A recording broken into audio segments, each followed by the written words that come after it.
The municipal lobby was built for waiting. Everything about it demanded submission to time and process. The floor stretched in pale linoleum squares, polished so many times they seemed more mirror than surface. Fluorescent tubes buzzed overhead in long, unbroken lines, casting light without warmth. The walls carried no decoration except framed notices, bolded warnings about prohibited conduct, schedules of fees, the seal of the city. Benches of hard plastic lined the walls. They were not meant for comfort, but for containment. Their edges were too sharp, their colors too muted.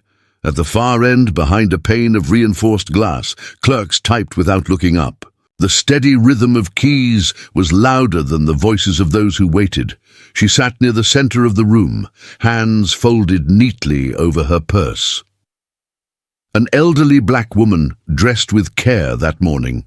Cardigan pressed, shoes polished though, worn at the heels. Her hat, small and modest, sat perfectly straight on her head. She carried herself with a kind of practiced dignity, the kind that had endured decades of being scrutinized, doubted, reduced. The officer entered with the careless authority of someone who knew the space bent toward him. His boots struck the floor with a hollow echo, each step punctuating the silence. His badge caught the fluorescent light, flashing at irregular intervals, as though reminding everyone of its presence. It was less ornament than weapon, a gleaming shield against accountability. He stopped in front of her. She raised her eyes slowly as though aware that speed could be misread. Her voice when it came was low, careful. "I have an appointment. They told me to wait here." The officer did not sit, did not soften. His stance alone was declaration enough. Shoulders squared, hand resting near his belt. His eyes scanned her as though she were contraband smuggled into his order. "You're in the wrong place," he said. No explanation, no courtesy, just the flat tone of command. She adjusted her purse strap. "This is where the clerk sent me. Something in." The air stilled. The fluorescent buzzing seemed louder, harsher, as though the light itself tightened. The officer shifted closer. He bent just enough to bring his face level with hers.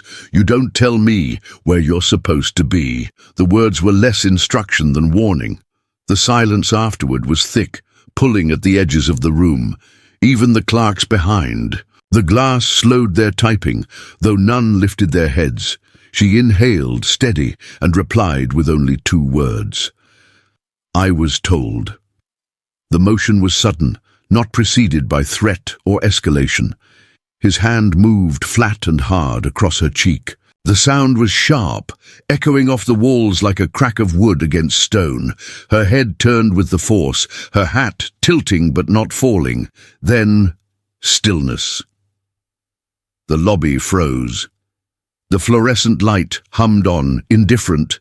The clerks behind. The glass bent lower over their work, screens glowing against their faces.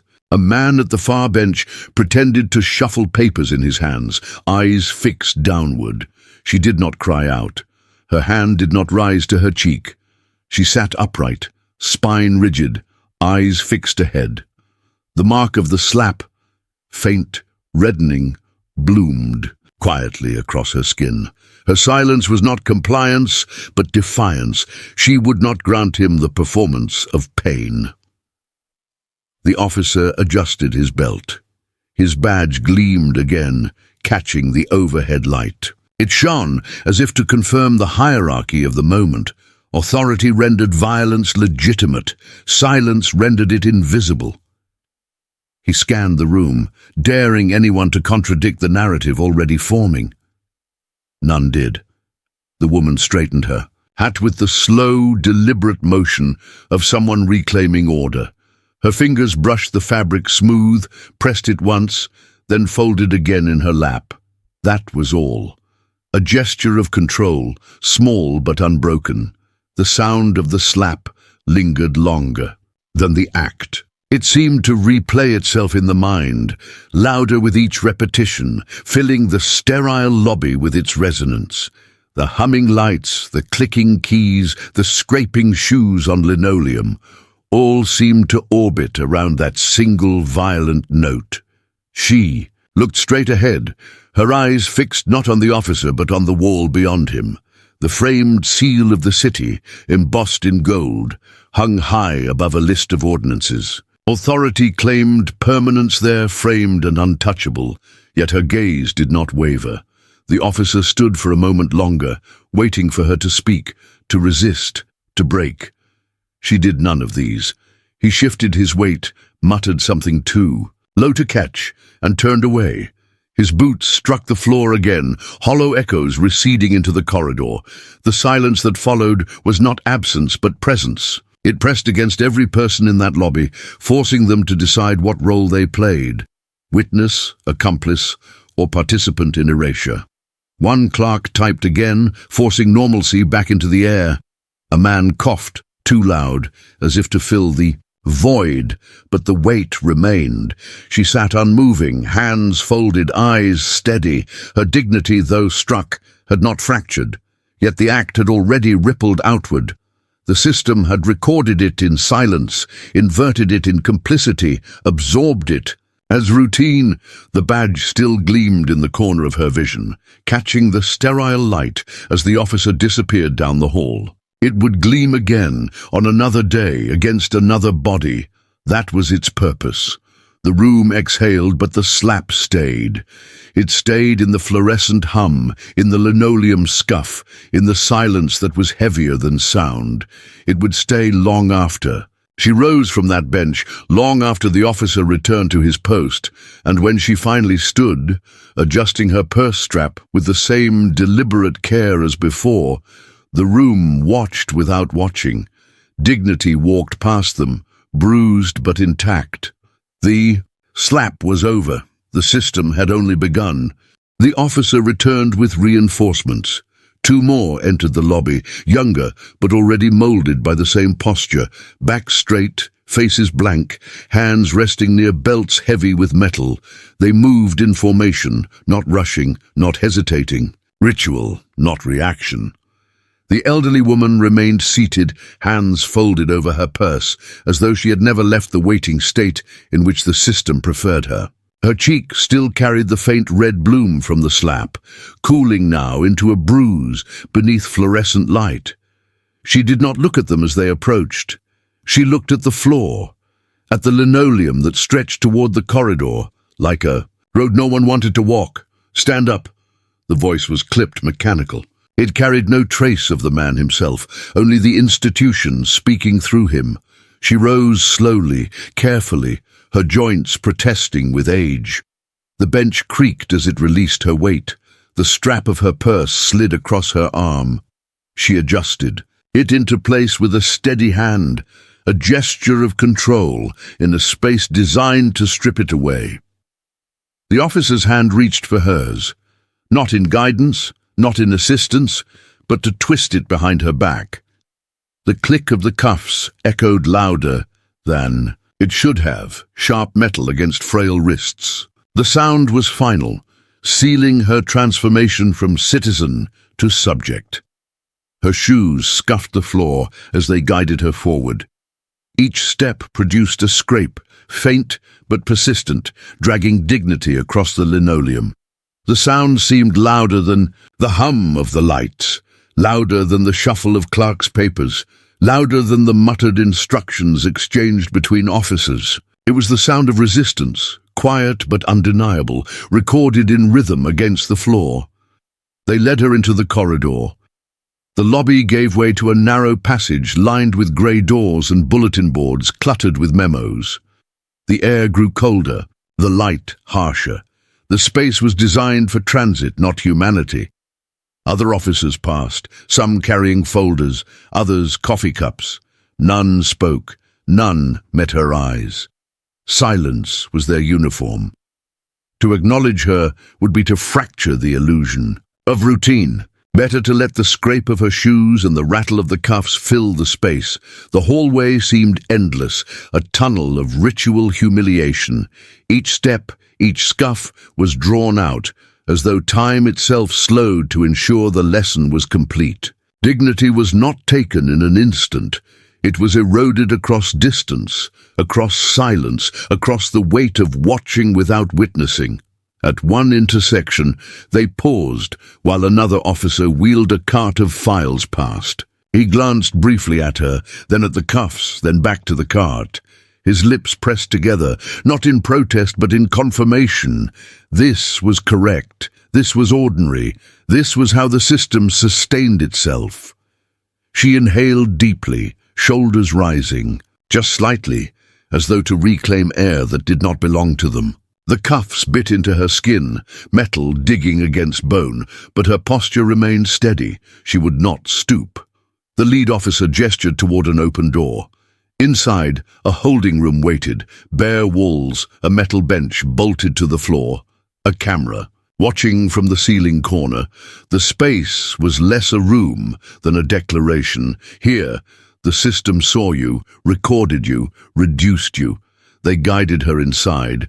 The scrape of her shoes echoed once more, then stopped as she lowered herself onto the bench. The cuffs stayed on. She folded her hands, metal pressing into skin, purse at her side. The camera's red light blinked steadily, indifferent. One officer read from a sheet. Charges, phrases, codes, numbers.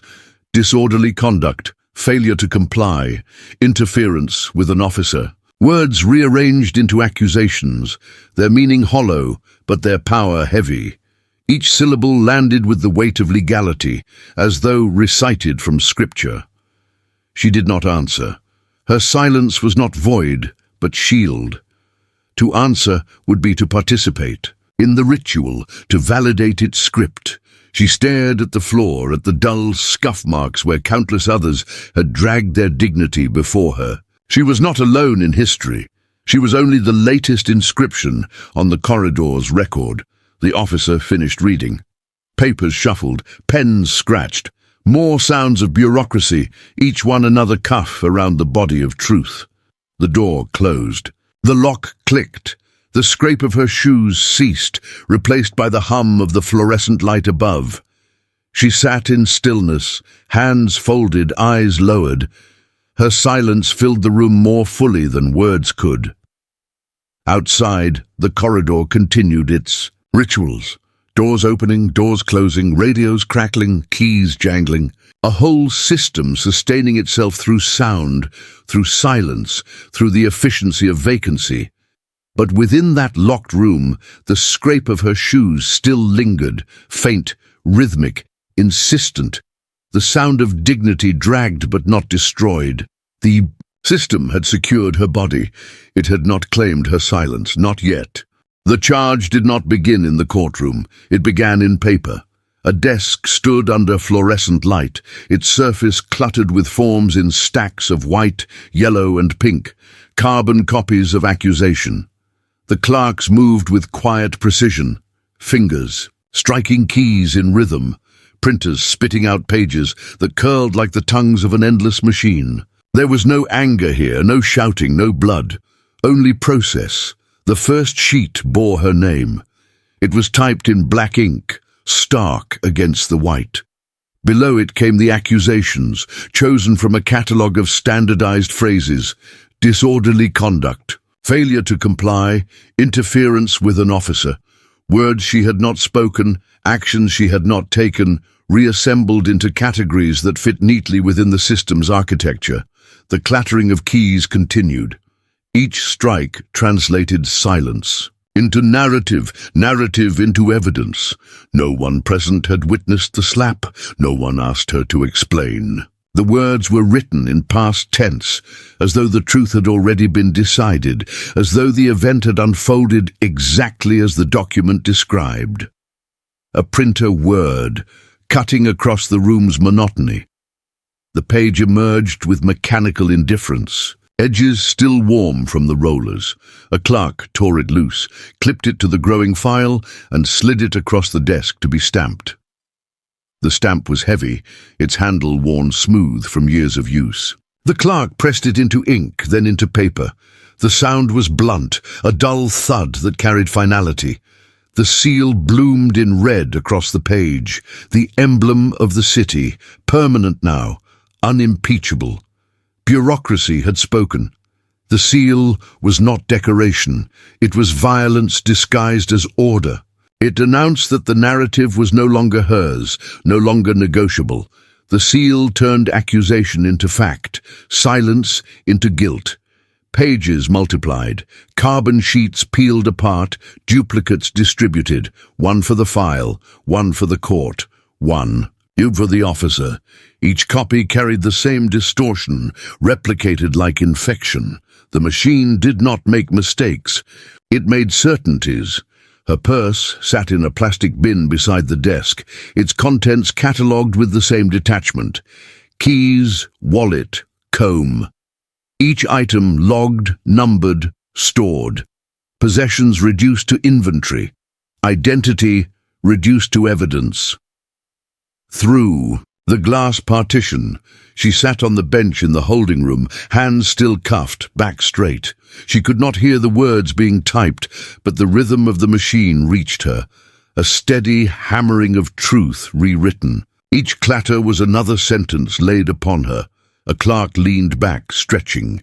He reached for another form, not glancing once at the name on the page. To him, she was a case number, one among hundreds. Her life narrowed into codes and abbreviations. A bruise on her face became irrelevant. The paperwork did not record skin, only offense. The officers signed the forms with quick, confident strokes. Their handwriting was not neat, but it carried authority, signature as weapon. Each curve of the pen confirmed the fiction they had set in motion. The file grew thicker, paperclips strained. A folder was marked, labeled, stored. The process had no climax, no drama, only completion. When the final sheet was stamped, the clerk slid the file into a tray marked "Ready." The tray was full, dozens of lives stacked neatly in bureaucratic sequence. Hers was just one among them, indistinguishable. Except by case number, the sound of the stamp echoed once more in the room. It was the sound of judgment without witness, of violence enacted through ink. Back in the holding room, she shifted slightly on the bench. The camera's red light blinked above her, recording her stillness as though it were proof of compliance. She looked at the wall, beige, unremarkable, but her eyes were distant, fixed on something beyond it. The paperwork had already decided what she was.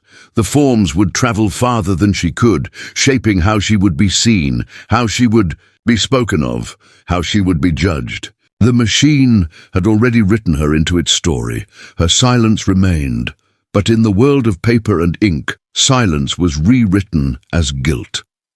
The clerks shut down their terminals one by one. Printers clicked into standby, lights dimmed on monitors. The room fell into a quieter hum. The violence of bureaucracy completed for the night. Files stacked, stamped, sealed, the ink dried, the seal hardened. The charge sheet became truth, and in the stillness of the holding room, her shoes rested against the floor, ready to scrape again when they came for her. The system had its story now. She was no longer a woman waiting in a lobby. She was a case, a vile, stamped offense. The slap had been absorbed, hidden inside administrative language. The bureaucracy had done what the hand had begun. The military base awoke before dawn, though in truth it never slept. Even in the quietest hours, lights burned in the barracks, in the command center, in the motor pool. The base was order incarnate, fences coiled in barbed steel, roads cut in, straight lines, flags rising at exact intervals above precise rows of buildings. Everything here was measured, regulated, controlled. Major Evelyn Carter moved with that same rhythm. Her boots struck the pavement in time with the early drills, each step precise, each sound a mark of discipline. She had been in uniform long, enough that the weight of it no longer registered, the fabric stiff against her shoulders, the medals cold against her chest. Yet on that morning, as the message reached her, the uniform seemed heavier than ever. It was not shouted, not delivered, with ceremony. It arrived quietly, through a message relayed from home. Her mother's name, the word arrested, the phrase disorderly conduct. Evelyn read the words twice, then once more, her jaw tightening until it locked. She did not curse, she did not weep. Discipline forbade it, but something deeper did as well, something drilled into her long before the army. She folded the message carefully, once, twice, into neat squares, then slipped it into her breast pocket. Its weight pressed against her heart with each breath. Around her the bass continued unbroken. Revel sounded. Soldiers lined up in formations, the clatter of rifles, the bark of commands, the synchronized march of dozens of boots hitting the earth at once. Evelyn had marched like that for years, her boots among theirs, her body part of the machine. But now, for the first time in years, she felt herself outside of it, standing among them yet apart, carrying something they did not. She walked back to her quarters in silence. The room was spare, its bed tucked with perfect corners, its walls bare, except for a single frame containing her commendations.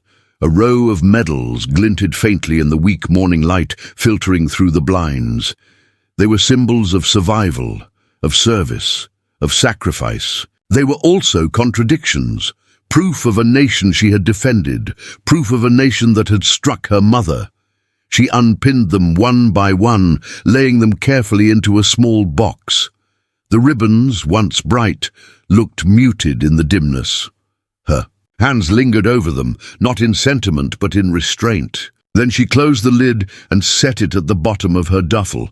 The boots remained, heavy, polished, built for war. She sat on the edge of the bed and pulled them off, one at a time. The sound was dull, leather sliding against sock. She polished them again, though they did not need it. Her hands worked with mechanical precision, cloth moving in circles, buffing the surface until it gleamed. Each motion steadied her breathing, controlled the fury building beneath her chest. When she was done, she placed them upright beside her duffel. They stood like sentinels, ready for a march into another battlefield. Not desert, not forest, not foreign soil, but a courtroom, a system dressed in different uniforms, wielding different weapons. She packed without hurry. The uniform went in first, folded sharp, as though still subject to inspection. The medals followed, box closed. Silence. Contained inside. Civilian clothes, spare and practical, letters from her mother worn at the creases, a photograph, the edges soft from years in her wallet, her mother standing outside a church, smiling faintly, the sky clear behind her. She placed it atop the folded uniform, then zipped the bag shut. The barracks outside stirred louder. Voices rose, boots struck pavement, engines started. Evelyn slung the duffel over her shoulder and stepped into the corridor. No one stopped her. No one asked. Soldiers passed in formation, saluting, moving in rhythm. She returned their salutes with mechanical precision, her face unreadable. Her boots struck the ground in steady cadence. Each step echoed against the concrete walls, reverberating like a drumbeat. She walked not toward the parade field, not toward the command office, but toward the gate. The sentries at the checkpoint glanced at her ID, then at her face. They did not question her orders. Orders, after all, were never just personal. They were assumed to belong to the system. The gate opened. The road stretched ahead, long and empty. She walked through with boots polished, uniform immaculate, silence absolute. Her march was not toward war as the army defined it. But it was toward war nonetheless, a war fought not with rifles or ranks, but with words, silence, presence. A war waged not on foreign soil, but in the cold corridors of justice, where her mother now sat alone. Evelyn did not look back at the base. The flag fluttered above it, bright against the morning sky. She kept her eyes forward. The battlefield had shifted, but the march remained the same. The courthouse did not pretend to welcome. It rose from the street like a block of quarried stone, its windows narrow, its doors heavy, its steps wide enough to slow every approach. The facade was lined with columns, not for beauty, but for intimidation. Their shadows stretched long across the plaza in the morning light. Dark bars laid across the pavement. Inside, the air changed. It was cooler, heavier. The ceilings climbed high, the walls painted in colors too pale to hold warmth. Echoes traveled. Unchallenged, the shuffle of shoes, the cough of a clerk, the hollow ring of a door closing 3 rooms away. The space was engineered to remind every visitor that they were small inside it. The summons arrived in this building long before Evelyn entered. It traveled through clerks' hands, through typewriters, through printers. It carried with it not urgency but inevitability. By the time it left the courthouse, folded twice and sealed in an envelope, it already bore the weight of the system behind it. Evelyn received it in her mother's modest kitchen. The envelope laid flat on the table. The paper inside was crisp, folded into neat quadrants. She unfolded it with care, smoothing the creases against the wood as though flattening a map. Her eyes traced the words in silence. City of Redacted, Visa Margaret Carter. She read it again, then once more. Each line carried the sterile authority of bureaucracy.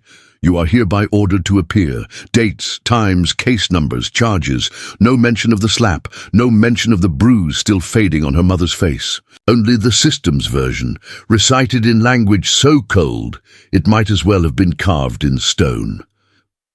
Evelyn placed the paper flat before her. She read the words aloud, but only in silence, her lips moving without sound. The ritual of it felt like an oath, like the recitation of orders before a mission. This was the battlefield now. The courtroom would be the terrain. The summons was the map. Her mother sat across from her, hands folded on the table, watching without interruption. Her eyes, ringed with fatigue, held both shame and defiance. She had lived long enough to know that summonses were not requests, but commands. Still, she sat upright, her back unbent. Evelyn folded the paper once more, neatly, precisely, and slid it back into its envelope. She placed it beside her medals, which lay on the table in their closed box. 2 kinds of orders, 2 different forms of recognition, both born from the same nation. Outside, the courthouse waited, vast and indifferent. Its stone walls held countless names and cases, most forgotten, some erased. The weight of those histories pressed down invisibly on the summons in Evelyn's hand. That night, she polished her boots again. The cloth moved in circles, buffing the leather until it gleamed. Each stroke echoed her resolve. She thought of the courthouse steps, the long walk up to its heavy doors. She imagined the sound her boots would make against the stone, echoing in the plaza as though announcing a march. In the quiet house, the envelope lay on the table. It seemed heavier than paper should be. Its folds were sharp, its edges cutting against the wood. It was not fragile. It was binding. Her mother rose first in the morning, moving slowly, deliberately, her dignity carried in every gesture. She set a cup of coffee before Evelyn, who drank it in silence, eyes fixed on the envelope. When the sun rose fully, Evelyn took the summons in her hand. She held it as though it were a set of orders, as though the words inside demanded not just appearance but endurance. The courthouse would not bend. She knew this, but she would walk into it, as she had walked into every battlefield, with boots polished, spine straight, silence sharp as steel. The summons was not paper. It was command. It was burden, it was map, and she was ready to march upon it. The courtroom smelled of polish and dust. Its benches were lined in straight rows of dark wood, lacquered until they reflected the overhead lights in dull strips. A flag hung limp behind the bench, its fabric unmoving in the still air. At the front, the seal of the state gleamed on the wall, gold pressed into a circle, permanent, untouchable. The judge entered without flourish, robes trailing as though carrying centuries of precedent in their folds. He did not look at those seated before him. His eyes went directly to the docket, to the pages that told him who was guilty before a word was spoken. when he finally glanced. At the room, it was not to see but to assess. The officer sat at one table. His uniform was pressed so sharply that the creases looked cut with a blade. His badge glinted, polished to a mirror shine, as though the courtroom itself were a parade ground. His posture radiated confidence, chin lifted, hands folded neatly before him. He did not glance at the woman he had struck. He did not need to. Across from him sat her mother. Margaret Carter looked smaller than she had in the holding room. The wooden chair dwarfed her frame, her cardigan pulled tight across her shoulders. The bruise on her cheek had darkened to a mottled purple. Her hands rested on her lap, fingers interlaced, knuckles pale with restraint. She did not fidget. She did not lower her eyes, but her frailty was impossible to ignore. The courtroom clock ticked from above the exit doors. Its face was plain, utilitarian, its hands moving with mechanical indifference. The sound was faint but unrelenting, marking each second as though time itself were grinding down her dignity. Justice here was not swift. It was stretched, prolonged, weaponized. Time itself became violence. Lawyers shuffled papers. Pens clicked. A cough broke the stillness, then silence sealed over it again. The gallery was half full, clerks, junior attorneys, a few civilians curious enough to linger. None spoke. Their silence was its own testimony. They had seen this theater before. Judy. Bailiff called the case. Voices echoed off the walls, amplified by the emptiness. City of Redacted versus Margaret Carter. The name did not belong to her anymore. It belonged to the docket, to the file, to the charge sheet already stamped. The officer leaned slightly toward his attorney, lips curling into the faint suggestion of a smile. It was not joy, but confidence. The smile of someone who knew the outcome before the performance began. The doors at the back of the courtroom opened. Evelyn entered. She wore civilian clothes, plain and dark, yet her bearing betrayed her. Her back was straight, her stride measured, her boots polished to a quiet gleam. She moved without hurry, but each step struck with precision, echoing faintly against the wood floor. Heads turned as she passed down the aisle, though she did not acknowledge them. She took her seat in the gallery, 3 rows behind her mother. Her eyes scanned the room once, the judge, the officer, the clock. Then they fixed on Margaret. Her mother did not turn to look, but a subtle shift of her shoulders betrayed awareness. Evelyn folded her hands on her lap, mirroring her mother's posture. She did not speak. She did not need to. Her silence was heavy enough to alter the air. The judge cleared his throat. The performance began. The prosecutor read from the charge sheet, voice flat, unbroken. The words spilled into the room exactly as they had been typed. Disorderly conduct, failure to comply, interference with an officer.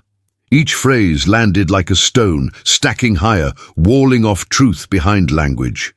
The defense attorney leaned back, confident, nodding slightly. As the charges were read, the officer remained still, his expression neutral, as though merely enduring a minor inconvenience. His badge caught the light with each shift of his body. Margaret Carter sat unmoving. The bruise on her cheek seemed to darken under the courtroom lights, an unspoken testimony. Yet the script of the proceedings ignored it. The bruise was not in the file, therefore it did not exist. The clock ticked on, each second stretched, drawn thin, the sound filling the silence between words. Evelyn's gaze flicked toward it, then back to her mother. She knew this rhythm well, the slow violence of waiting, the weaponization of time. She had felt it on battlefields, in command tents, in endless briefings where decisions meant lives. Here, the enemy was different, but the weapon the same: endurance.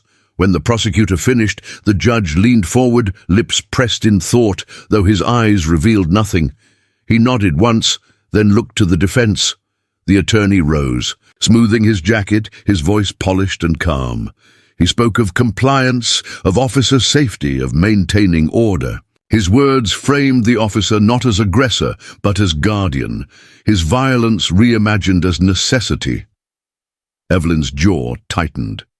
Her fingers pressed against each other until her knuckles whitened. She did not move otherwise. Her mother sat still, unblinking.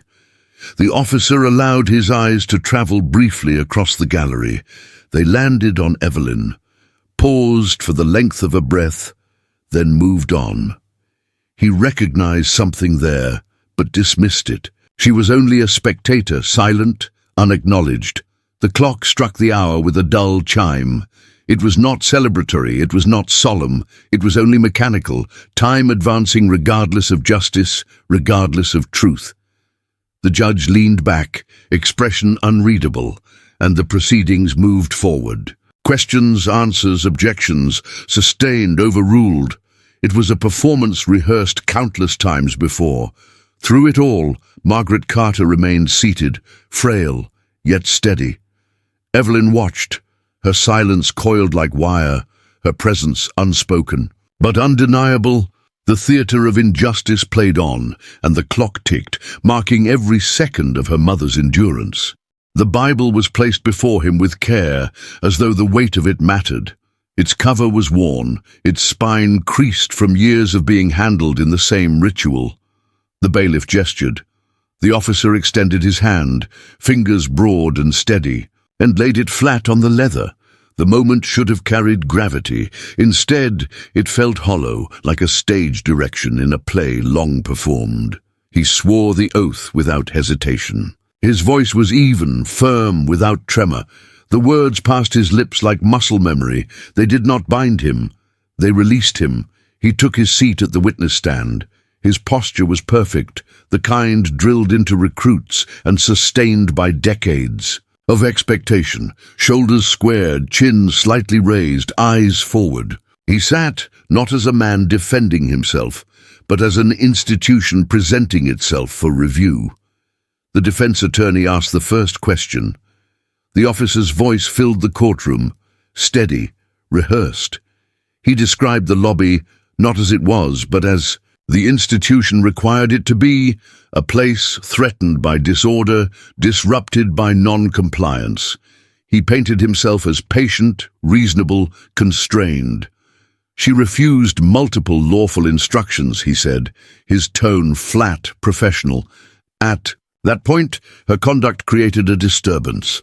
My duty was to de-escalate and ensure safety. The word duty hung in the air, polished like his badge. He paused at each question, not to consider but to recall. His answers were clean, free of hesitation. Every phrase had been rehearsed, not necessarily with his attorney, but across years of training, of report writing, of testifying. The script was older than the case. He was merely its current performer. From the gallery, Evelyn watched him.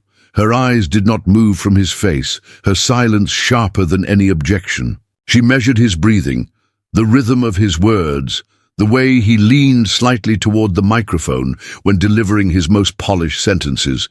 He carried himself like a soldier before a promotion board, certain, armored, untouchable. Margaret Carter sat at the defense table, small against the machinery around her. Her cheek still bore the fading bruise. Though the courtroom lights softened it, no one mentioned it. The officer did not look at her. His eyes stayed forward, fixed on the judge, on the jury, on the system that had raised him. When pressed about, the moment of contact, he shifted only slightly. A gesture rehearsed to look uncalculated. She resisted. She attempted to pull away. In such situations, physical guidance is necessary to prevent escalation. Physical guidance.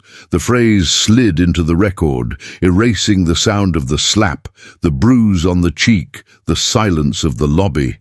Language as shield. The judge listened. Without expression, the jurors too remained impassive, though a few scribbled notes. Their pens scratched softly, adding to the record, legitimizing each word. The officer continued.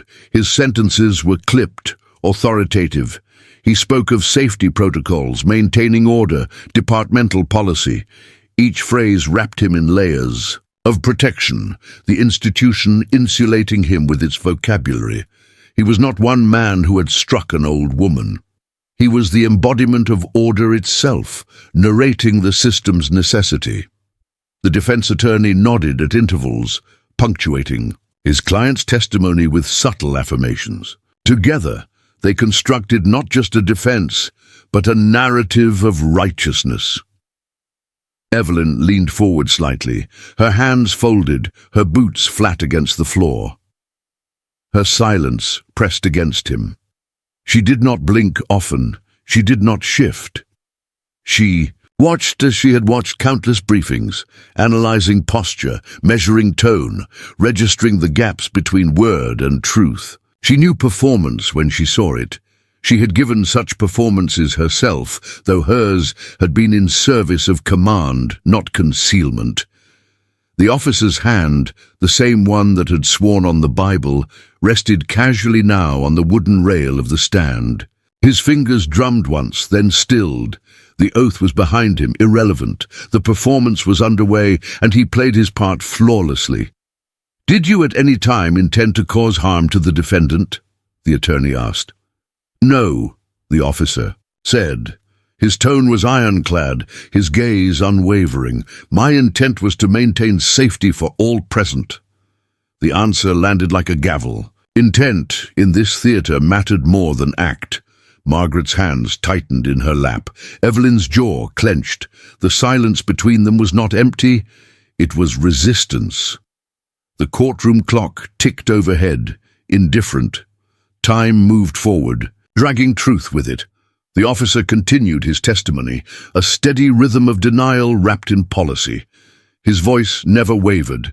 His badge glinted with each shift of his body. His hand, once laid on the Bible, now rested casually, the oath forgotten. By the time he finished, the narrative was sealed. He was not the aggressor. He was the protector. His violence was redefined as order. The attorney sat. The officer leaned back in the stand, posture still perfect, face calm. He looked not triumphant, but certain. In the gallery, Evelyn's silence deepened. She did not move. She did not speak. But her eyes burned with the clarity of someone who had seen this kind of theatre before, and who knew that silence, when wielded with precision, could cut deeper than cross-examination. The judge nodded once. The performance moved to its next act. The clock ticked on, slow violence grinding second into second, and the officer's testimony remained, etched into the record, insulated by institution, carried forward not as lie, but as law. The air in the courtroom shifted when the prosecutor rose. Papers rustled, chairs creaked as jurors adjusted themselves. The officer remained in the witness box, posture unbroken, gaze level. He did not fear what was coming. He knew the choreography of this performance too well. The prosecutor approached slowly, as though measuring distance not in steps but in weight. He stopped a few feet from the officer, hands clasped behind his back, voice restrained. "Officer, let's revisit the moment of contact." The words fell with deliberate precision. The officer's face did not flicker. "I already testified," he said evenly. "Yes," the prosecutor replied, "but testimony requires clarity. Did you or did you not strike the defendant?" The courtroom held its breath. The officer tilted, his head slightly a practiced gesture of patience. "I applied necessary force," he said. "Guidance, nothing more." The phrase landed like a stone dropped into water, rippling outward. The gallery shifted in their seats. Pens scratched against notepads. The prosecutor pressed. "Necessary force, as in an open-handed strike across the face of a 72-year-old woman." A pause. The officer's jaw tightened just slightly before he smoothed it. "I would not characterize it that way." The silence that followed was heavier than words. The bruise on Margaret Carter's cheek pulsed in the courtroom's collective vision, even though the officer's language sought to erase it. From the gallery, Evelyn did not move. Her coat remained buttoned, concealing the uniform beneath, but the weight of it pressed against her body like armor. She kept her eyes locked on the officer, reading every gesture, every controlled pause. Her silence was deliberate. She'd been trained to recognize the difference between defense and performance, between truth and weaponized words. The prosecutor stepped closer. His tone sharpened. "You struck her." The officer leaned forward, his hands gripping the rail of the stand. "I acted within policy." "Answer the question." "I did not strike her. I acted to control the situation. The exchange landed like blows, sharp and fast, but the officer's shield was language, institutional vocabulary forged to absorb and deflect." The defense attorney objected. "Asked and answered, Your Honor." The judge raised his hand. The gavel struck once, sharp and final. The sound echoed through the chamber like a weapon fired. "Sustained," the judge said. The officer leaned back, calm restored. His testimony remained intact, untouched by the attempt to pierce it. The prosecutor shifted strategy. His questions moved from the act itself to the moments around it. The instructions given, the so-called disturbance, the officer's reading of the situation. Each question sought to unravel the fabric of his story, yet each answer rewove it tighter. I gave her 3 warnings. She refused to comply. She raised her voice. She pulled away. The officer's voice was steady, rehearsed, unshakable. Every word turned Margaret Carter from victim to aggressor, her frailty reframed as defiance. The system bent around his narrative, absorbing the challenge and reinforcing itself. Margaret sat silent at the defense table, her hands folded tightly, together as if gripping her dignity with the last of her strength. Her bruise remained visible, the only piece of evidence that spoke without mediation. But even it seemed to fade under the weight of policy, procedure, and testimony. Evelyn's silence deepened. Her boots pressed firmly against the floor, shoulders straight, breathing controlled. She carried herself as though seated at attention, though no command had been given. She did not interfere. She did not speak, yet her very presence radiated suppressed fury, sharp and deliberate. The prosecutor raised his voice just slightly. "You say she resisted. Tell this court what that looked like. This 72-year-old woman resisting you." The officer blinked once, then steadied himself. Resistance doesn't always look dramatic. Sometimes it's refusal. Sometimes it's subtle. But non-compliance is resistance, and resistance requires control. The words dropped into the record, unassailable within the system's own logic. Resistance redefined to mean anything short of submission. Control redefined to mean violence sanitized as necessity. The prosecutor's shoulders stiffened. He turned away for a moment, regrouping, then faced the officer again. "No further questions," he said. His voice was tight, clipped. The gavel fell again, sealing the exchange. The defense attorney stood, smoothed his jacket, and asked a final, soft question. "Officer, were you doing your duty that day?" "Yes," the officer said. The attorney nodded, satisfied. "No further questions." The gavel struck once more. Its sound carried the weight of inevitability. Each strike was not judgment, but reinforcement. The system confirming itself, crushing any attempt at deviation. The officer stepped down from the stand. His posture never faltered. His badge glinted under the lights, as though the institution itself shone through him. Margaret Carter remained seated, small and silent. Evelyn's gaze followed the officer back to his table. She did not speak. She did not move. But beneath her coat, the weight of her uniform pressed heavier than ever, a reminder that silence could be as disciplined as speech.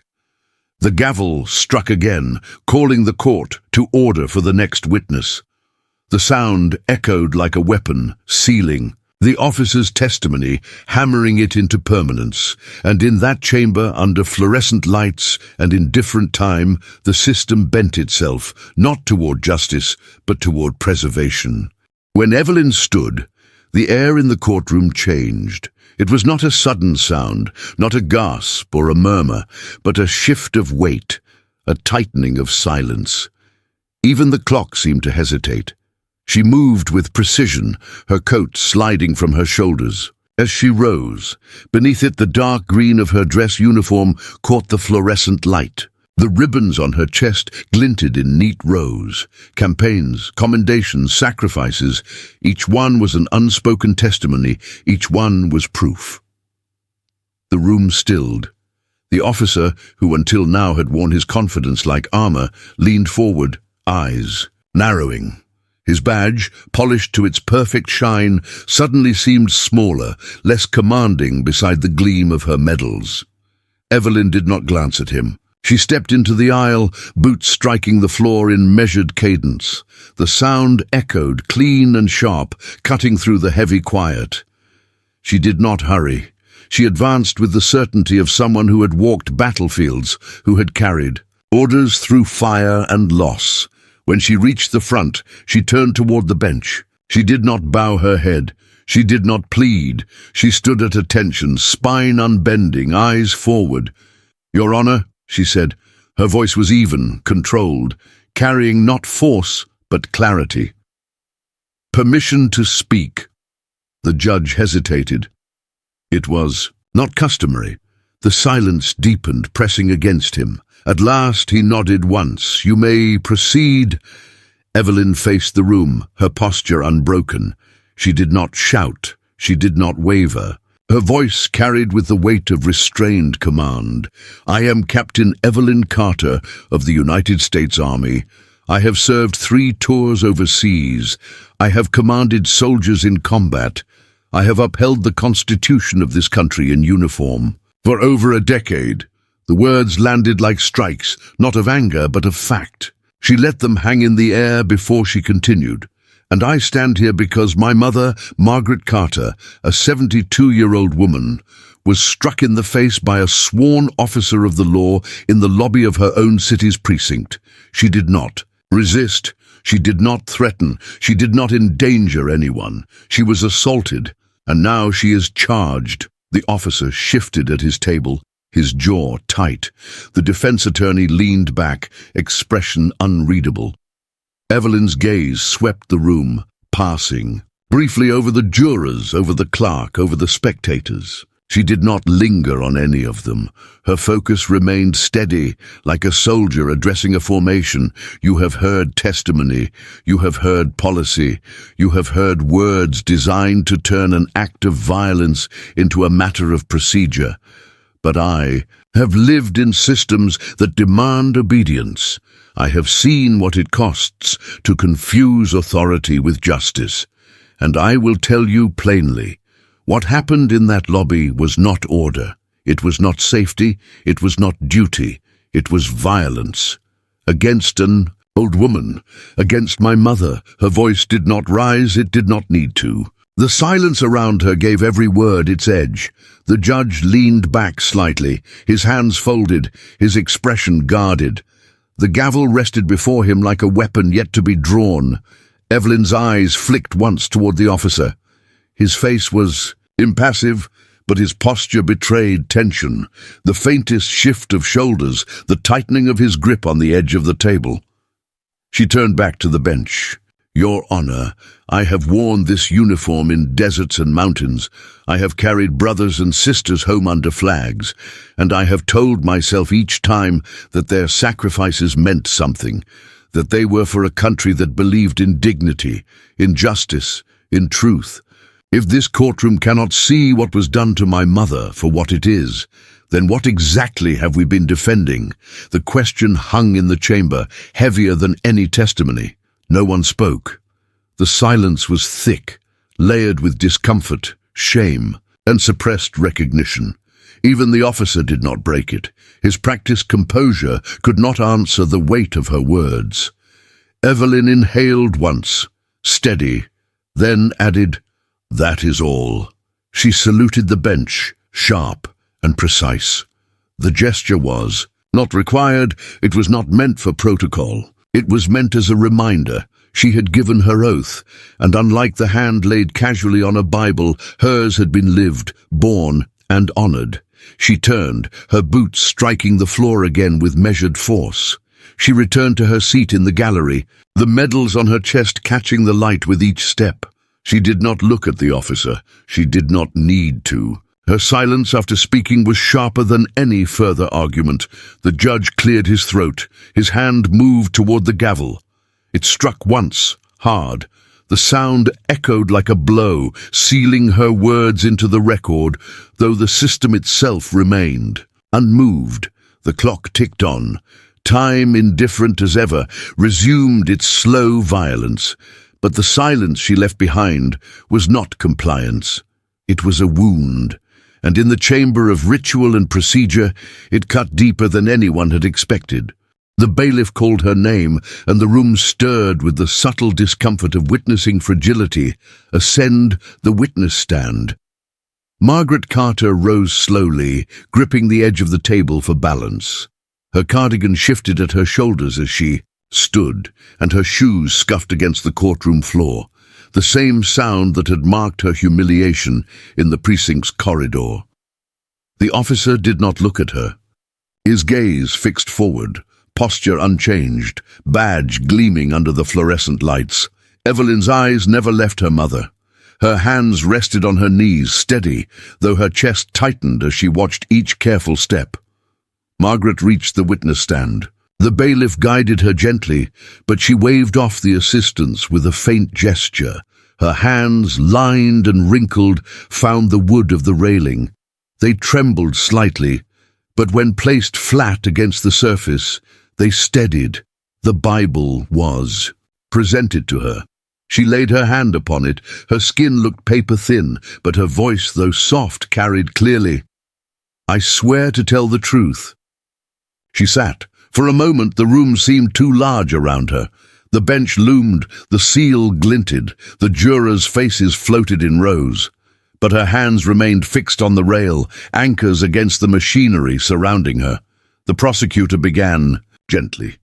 "Mrs. Carter, could you describe, in your own words, what happened that day?" Her lips parted. A breath trembled through her, but when she spoke, her voice did not break. "I walked into that lobby," she said, "to ask a question." The words were plain. They did not accuse. They did not exaggerate. They simply existed, undeniable. "I asked for directions to the housing office. The officer at the desk told me I was in the wrong place. I said I was sorry, that I was trying to find the right room. Then the man you heard today came toward me. He told me I wasn't listening. He told me I was making trouble." She paused. Her fingers tapped once on the wood, then stilled again. "I told him I wasn't trying to make trouble. I told him I just wanted to know where to go." Her voice shook slightly now, not from weakness, but from the weight of memory. "And then," she said, her gaze rising to meet the prosecutors, then the judges, then the jurors, "he struck me." The silence that followed was heavy, unflinching. No legal vocabulary could replace it.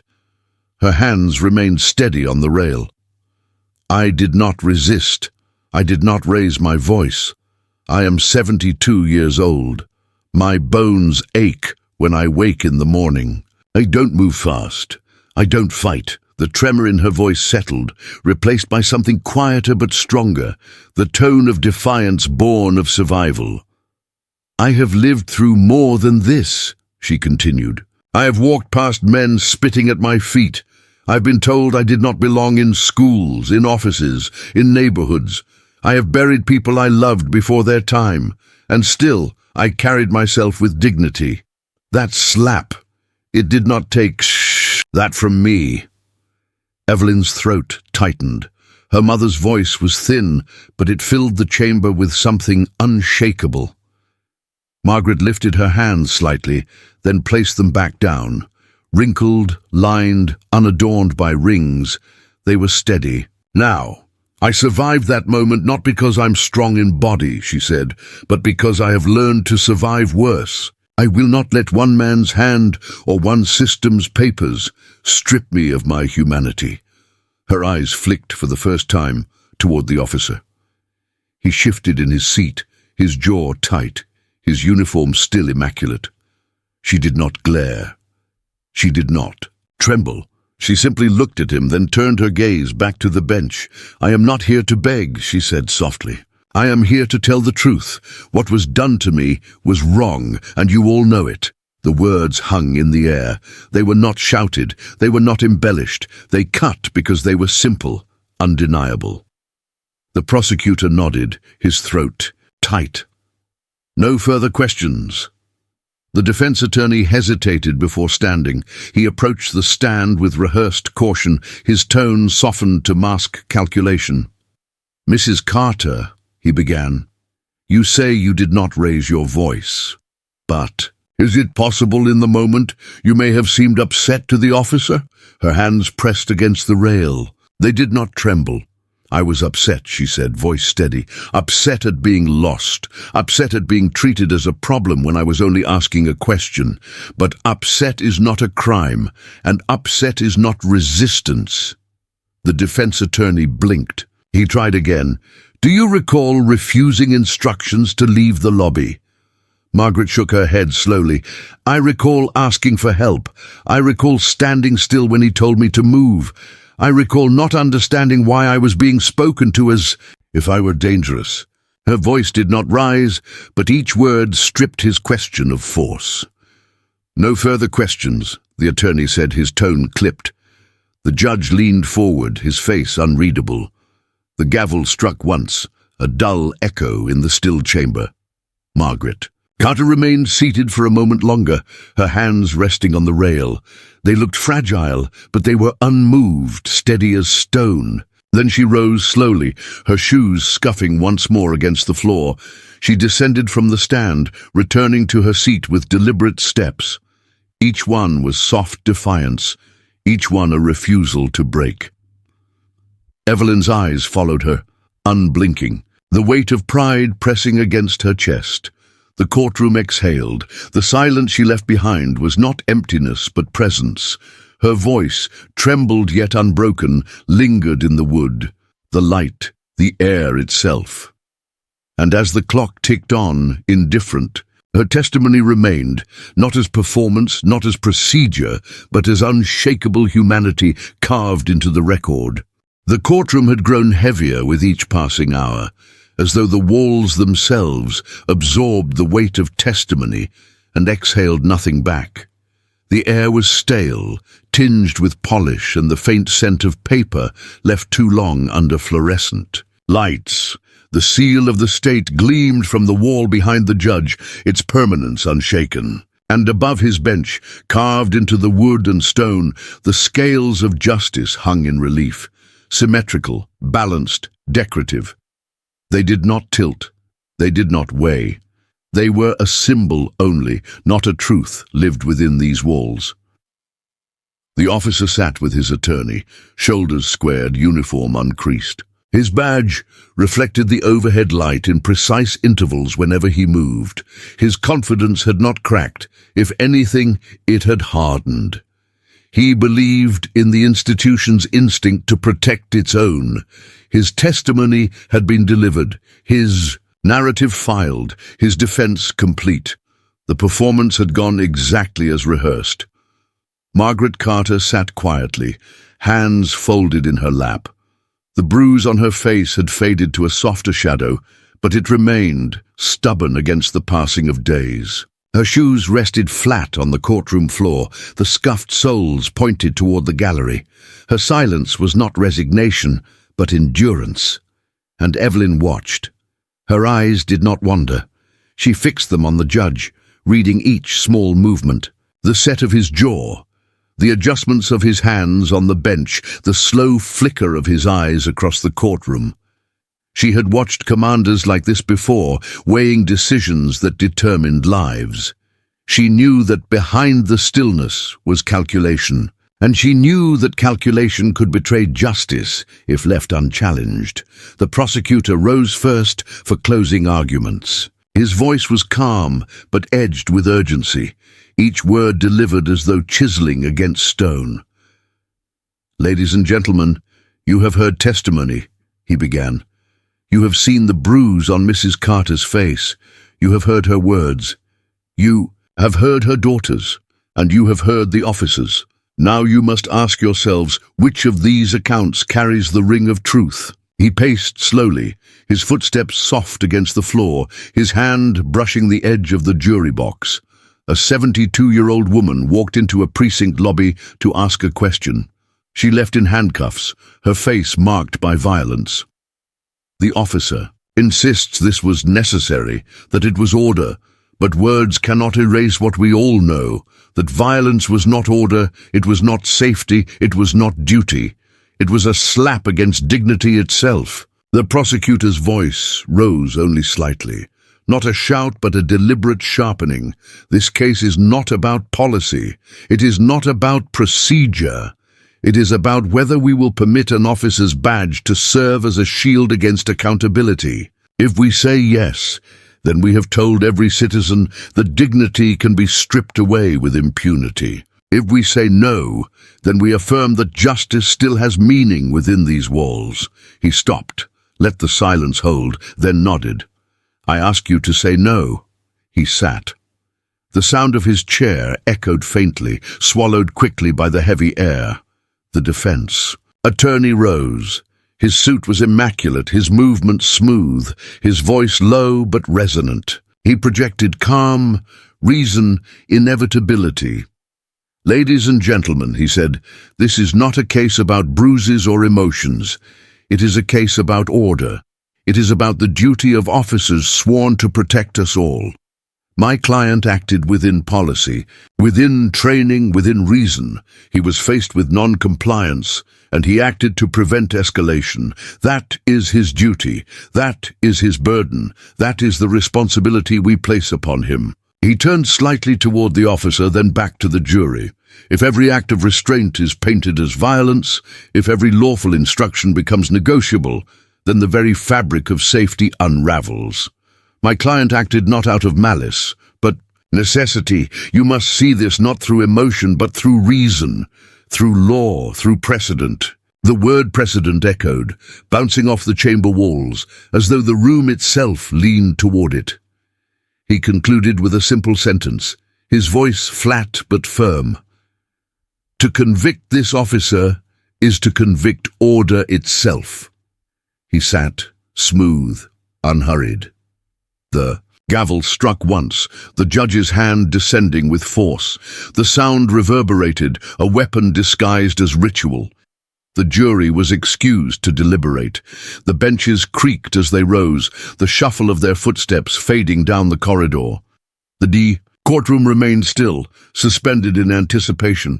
The officer leaned back in his chair, posture confident, his badge gleaming. Margaret lowered her eyes, her hands unmoving. Evelyn did not shift. Her gaze remained fixed on the judge, unflinching. She did not let herself blink often. She wanted him to feel the weight of her watching, the weight of someone who had seen orders given, lives measured, decisions made under banners of duty.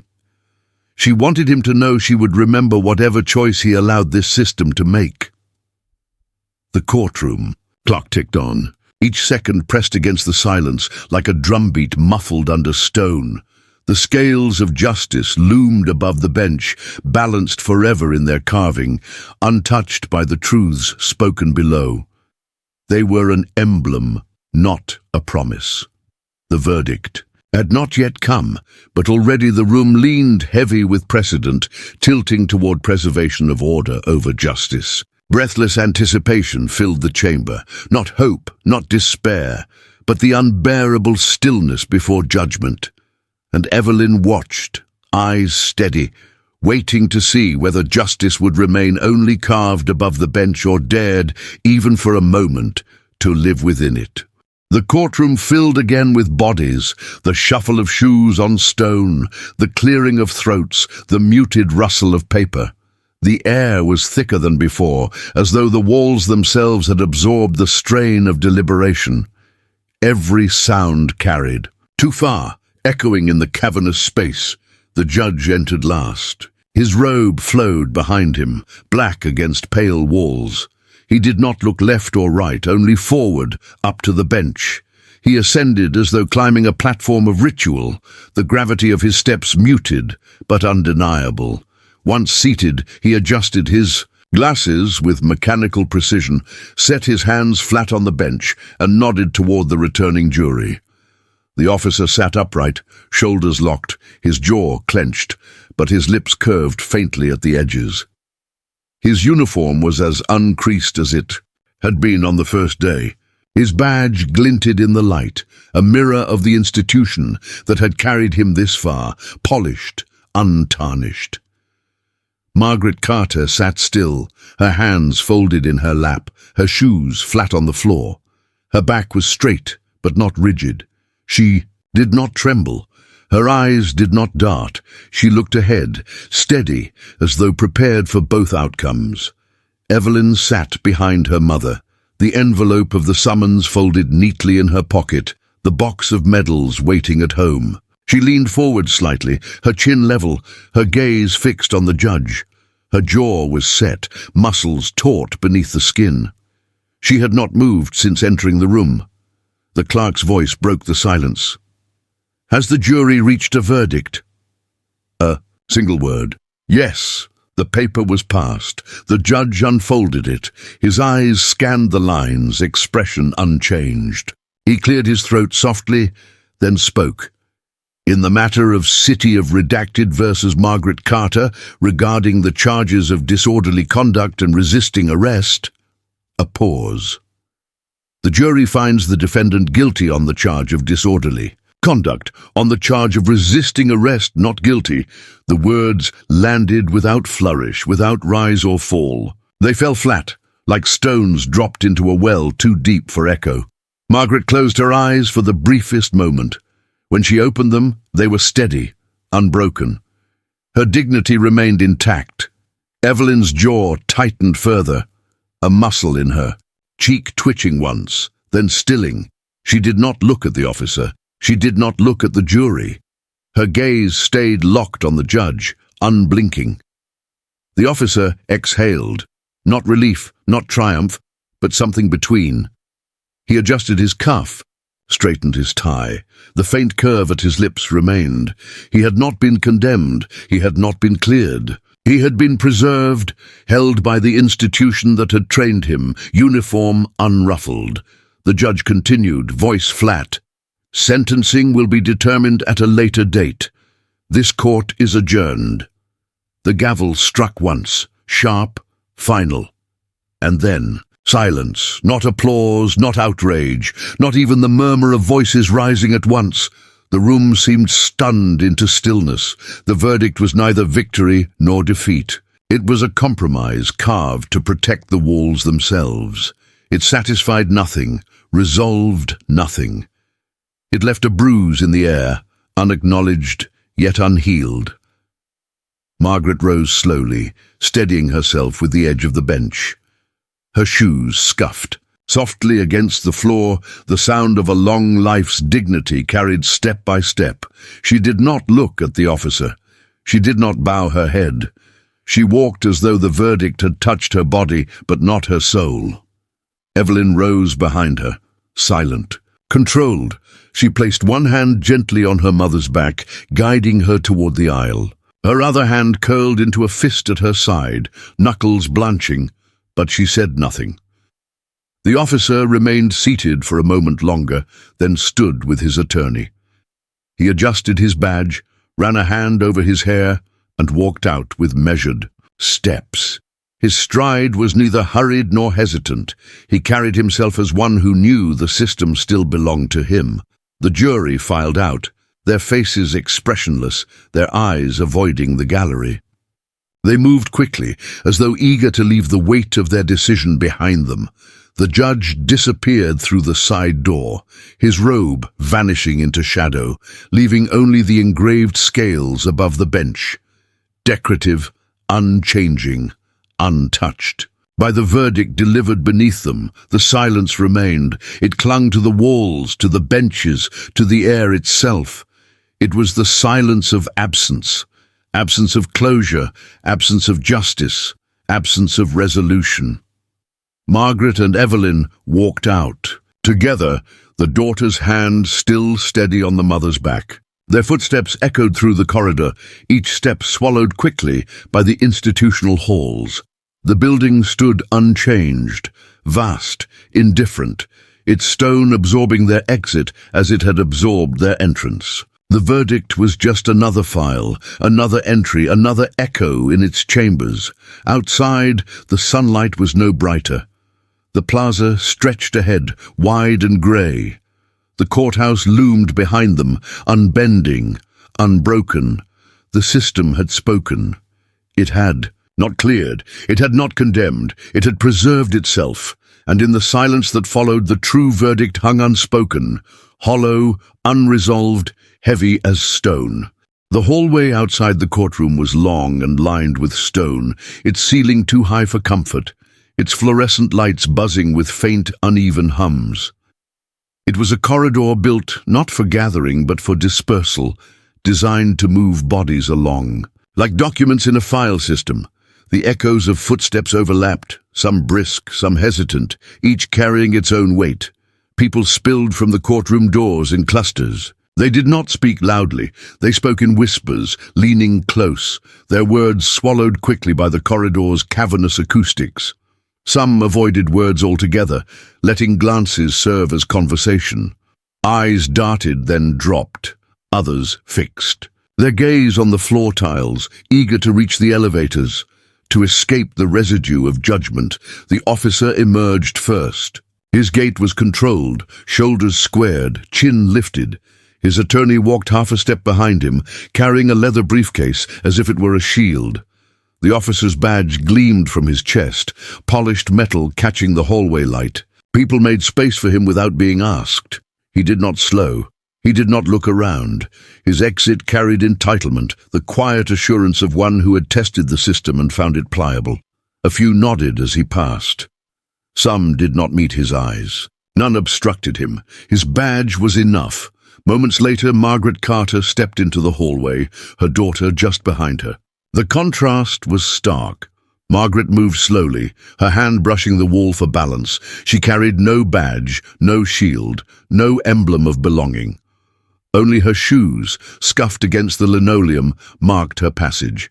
But her dignity was intact, pressed into every measured step. Whispers rose as she passed. Some voices softened in pity, others sharpened with judgment. Averted gazes multiplied. People shifted aside, but not with deference, with avoidance. Evelyn followed, her presence filling the space, though she said nothing. Her uniform lay hidden beneath her coat, medals left in their box at home, yet her bearing betrayed her. Her back was too straight, her steps too precise. She moved like one who had been drilled in formation, one who understood how to carry fury. In silence, her jaw was clenched, her eyes scanning the hallway, not darting but deliberate. She saw the glances, the whispers, the avoidance. She read them like field signals, who aligned with authority, who shrank in fear, who pretended neutrality. Each ID badge clipped to lapels and belts stood out to her.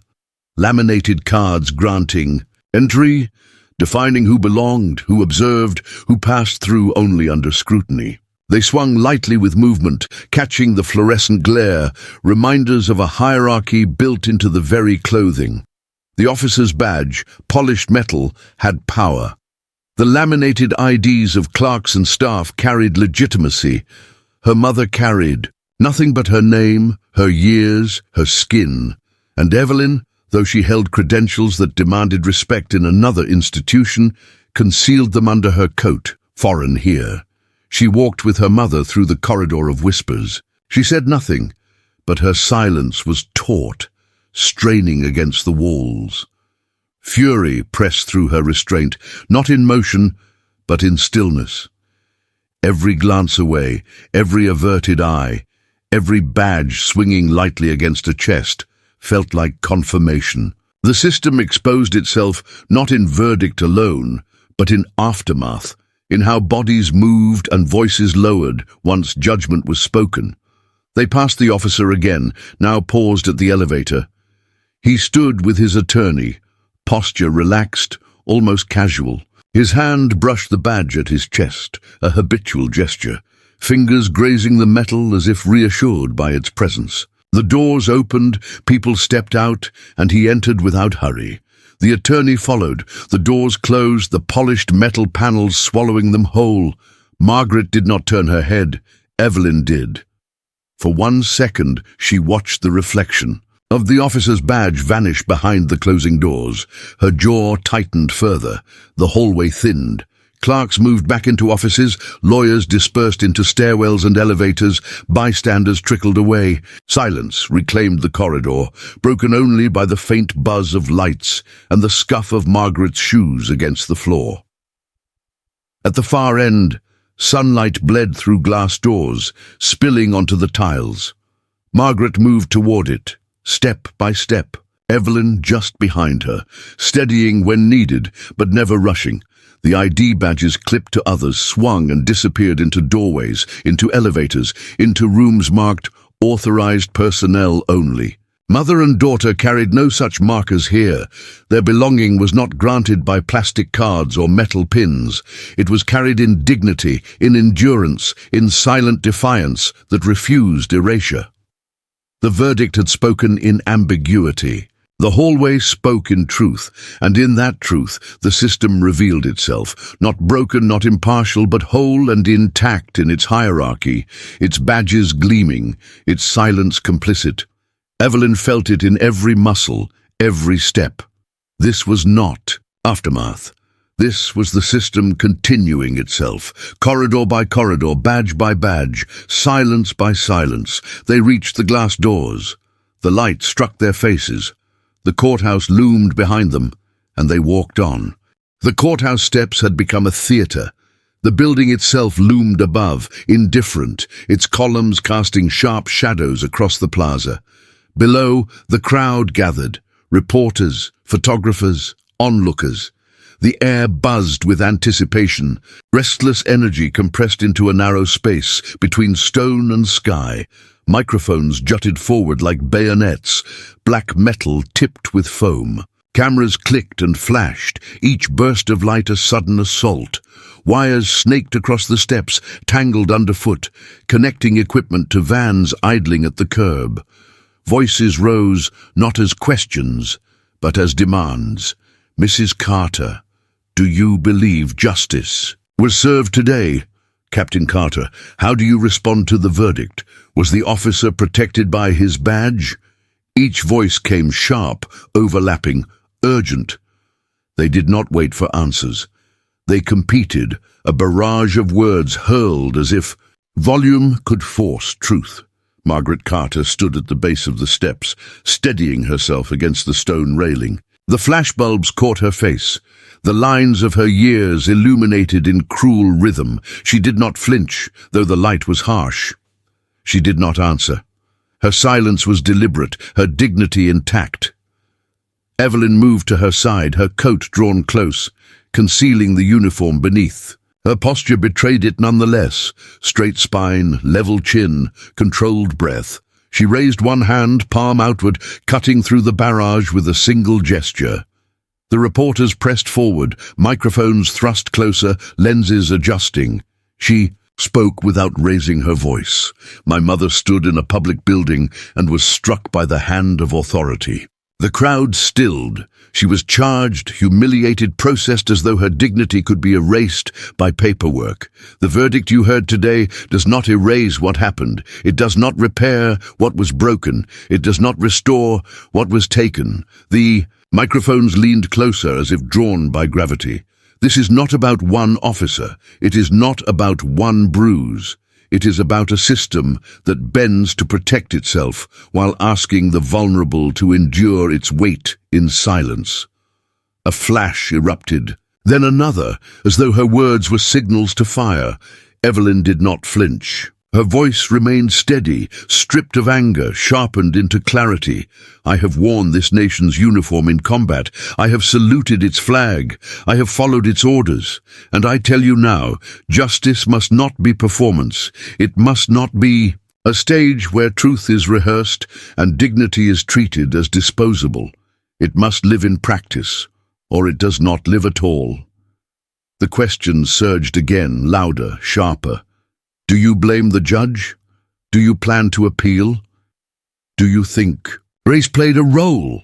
The microphones pressed forward, closing the space, black foam tips inches from her face. They looked like weapons, a firing line of demands. Evelyn did not retreat. She did not answer their fragments. She gave them only silence, controlled, unyielding. The absence of her words weighed heavier than the barrage of theirs. Margaret placed a hand lightly on her daughter's arm. Her touch was small, almost fragile, but it grounded the moment. Evelyn glanced at her mother, then back to the crowd. My mother's dignity cannot be voted upon by jurors or recorded in transcripts, she said at last. It cannot be reduced to verdicts or headlines. You want a soundbite. Here it is. This case is not closed, because this system is not healed. She lowered her hand. The microphones wavered, then drew back slightly. The reporters clamored, voices overlapping, cameras flashing in chaotic bursts. But Evelyn and Margaret turned together, step by step, moving away from the crowd. The microphones remained extended, bayonets without targets. The cameras followed them down the steps, consuming their retreat. At the curb, the flashes slowed. The questions dulled. The noise dissolved into the hum of the city beyond the courthouse. The steps remained crowded, the microphones still raised, the cameras still pointed. But the moment had passed. The violence of light and sound lingered. In the air, an after-image burned into memory. Evelyn opened the car door for her mother. Margaret entered without hurry, her movements precise, her dignity unbroken. Evelyn closed the door, then stood for a moment outside, watching the press still clustered at the steps. The courthouse loomed above, indifferent, the press corps below, writhed in its shadow, their microphones and cameras extensions of the same system, recording, amplifying, reframing. Another court, another judgment. Evelyn entered the car, her jaw tight, her silence sharper than any word she could have given. The door closed. The cameras flashed one last time, their bursts hitting the glass like sparks against stone, and then the car pulled away, leaving the courthouse, the press, the bayonets of microphones, leaving one theater of injustice only to face another. Night fell slowly over the courthouse. Its stone facade, pale in the morning, turned grey, then black, until only the columns remained visible in the streetlight's glow. The plaza emptied of bodies, the last reporters packing up cables and folding tripods, their voices replaced by the low hum of traffic. The courthouse itself stood unchanged, its windows darkened, its doors locked. Yet even in stillness, it radiated weight, a monument not only to law, but to the hierarchy it preserved. Inside, custodians moved quietly through corridors, their footsteps muffled by tile. Papers lay stacked on desks, files sealed for the night. The courtroom where Margaret Carter had spoken, where her daughter had stood, was now silent, benches vacant, the air settled. Above the judge's bench, the scales of justice hung in shadow, decorative, untouched. At 9 o'clock, the lights shut off in sequence, fluorescent rows dimming one by one, until the building lay in darkness. Injustice, like the courthouse, itself slept. It did not end. Margaret returned to her neighborhood, her small house waiting, the kitchen table still holding the faint crease of the summons envelope. Neighbors came by quietly, some with casseroles, some with questions they did not fully voice. She accepted their gestures with thanks, her voice steady, her movements unhurried. She sat most often by the window, watching the street where children played, where men argued over dominoes, where church bells marked the passing of hours. Her dignity had not been restored by verdict, but it remained hers, untouchable, carried in the straightness of her back, in the steadiness of her hands as she poured tea. She lived in a community that understood silence as survival, and they, too, saw in her the quiet strength of one who had endured. Evelyn returned to base. The parade grounds stretched wide, the barracks precise, the flag snapping sharply in the wind. Here, uniforms were currency, medals recognition, rank authority. She wore her uniform again, boots polished, spine unbent. Yet every salute felt altered, every order shadowed by the memory of a courtroom where her service had meant nothing against the gleam of another badge. She trained her soldiers with the same precision, the same discipline, but her silence had deepened. She carried the courthouse in her posture, the hallway in her jaw, the verdict in her eyes. Her fury was not noise, it was weight, compacted and enduring, a weapon she sharpened in silence. The officer returned to his precinct. His desk awaited. Him, his badge glinting under fluorescent lights, his uniform pressed. Colleagues nodded to him, some with ease, some with unease, but none with interruption. His name remained on the roster. His authority remained intact. The slap had been recorded as procedure. The verdict had preserved the institution. He walked. The corridors again, entitled, unchanged. The nation moved on, as it always did. Newspapers ran stories for a week, some sympathetic, some dismissive, some cautious to the point of erasure. Editorials debated policy. Commentators filled airtime. Then another story arrived. Another headline claimed attention. Yet the image of an elderly black woman in handcuffs lingered in memory, in households that knew the weight of silence, in communities that recognized the bruise as their own. The courthouse lights shut off every night, but each morning they switched, on again, buzzing back to life, ready to process the next name, the next body, the next moment of ritualized humiliation or hollow absolution. The system endured, bending to preserve itself. From above, the story traced a line, a municipal lobby, sterile, fluorescent, where a slap echoed louder than words. A corridor, linoleum scuffed by the sound of dignity dragged. A charge sheet, stamped. In ink, bureaucracy as violence, a summons, folded like a map, carried like an order, a courtroom theatre of injustice, clock ticking its slow violence, a verdict, hollow, unresolved, silence heavier than applause, and beyond it, a nation where the same structures repeated, courthouse by courthouse, city by city. The slap was a moment. The system was the continuum. Margaret carried her dignity, Evelyn carried her fury. The courthouse carried on, and as the lights clicked off one by one, the darkness did not mark an ending. It marked only intermission, because injustice does not die. It waits, and so does resistance.